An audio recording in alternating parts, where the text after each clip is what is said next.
Hello সবাইকে, আসসালামু আলাইকুম রহমতুল্লাহি বারাকাতু। আশা করি আপনারা প্রত্যেকে আল্লাহ তাআলার অশেষ মেহেরবানিতে ভালো আছেন। সো আজকে আমরা আমাদের 2 নম্বর ক্লাসটিতে চলে এসেছি। আমাদের লক্ষ্য হচ্ছে একেবারেই কম্পিটেন্ট হওয়া সিভিটি অ্যান্ড এই অকুপেশনে আমরা সম্পূর্ণ প্রিপারেশন নিতে আসছি। সো আমি আপনাদের সাথে আছি, মোহাম্মদ আল আমিন।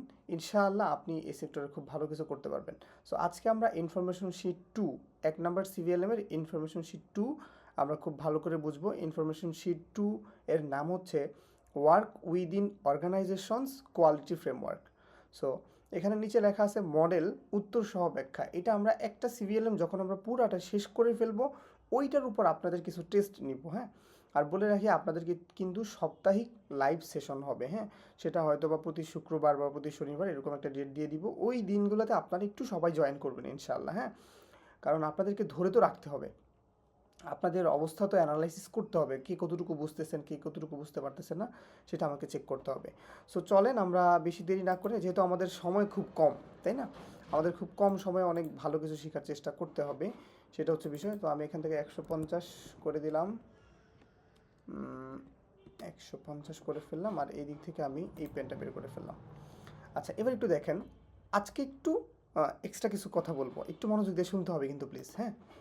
আমরা কি পড়তেছি? আমরা সিভিএলএম পড়তেছি, তাই না? সিভিএলএম এর 5টা মূল উপাদান থাকে, সিভিএলএম এর 5টা কম্পোনেন্ট থাকে। এটা কিন্তু একটা প্রশ্ন, আপনি আজকে আমি বলবো, এখন আপনি মনে রাখবেন, হ্যাঁ।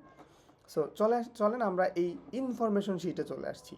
দেখেন, একটা সিভিএলএম এর 5টা গুরুত্বপূর্ণ অংশ থাকে। এই 1 নম্বর গুরুত্বপূর্ণ অংশের নাম হচ্ছে ইনফরমেশন শিট, মনে রাখেন। 2 নম্বরটা হচ্ছে সেলফ চেক শিট। 3 নম্বরটার নাম হচ্ছে অ্যান্সার শিট। 4 নম্বরটার নাম হচ্ছে জব শিট। 5 নম্বরটার নাম হচ্ছে জব স্পেসিফিকেশন শিট। 5টা জিনিস একটু মনে রাখবেন। আবার বলি, একটা সিভিএলএম এর 5টা কম্পোনেন্ট থাকে। 5টা কম্পোনেন্টের মধ্যে প্রথমটা হচ্ছে ইনফরমেশন শিট, পরেরটা হচ্ছে সেলফ চেক শিট, তারপরেরটা হচ্ছে অ্যান্সার শিট, তারপরেরটা হচ্ছে জব শিট, এবং 5 নম্বরে যেটা সেটা হচ্ছে জব স্পেসিফিকেশন শিট। এবার আমি একটু 5টার ছোট্ট করে ব্যাখ্যা করে দিই। সেটা হচ্ছে একটা ইনফরমেশন শিটের মধ্যে তথ্য থাকে, মানে বই, এবং ওই দেখবেন যে ছোটোবেলায় বই পড়েছিলাম, ওই বইয়ের শেষে কিছু এমসিকিউ থাকে, কিছু কোশ্চেন থাকে, ওইগুলো হচ্ছে সেলফ চেক শিট।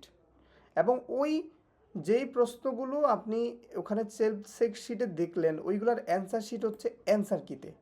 এবং জব মানে হচ্ছে একটা জব করতে পারা,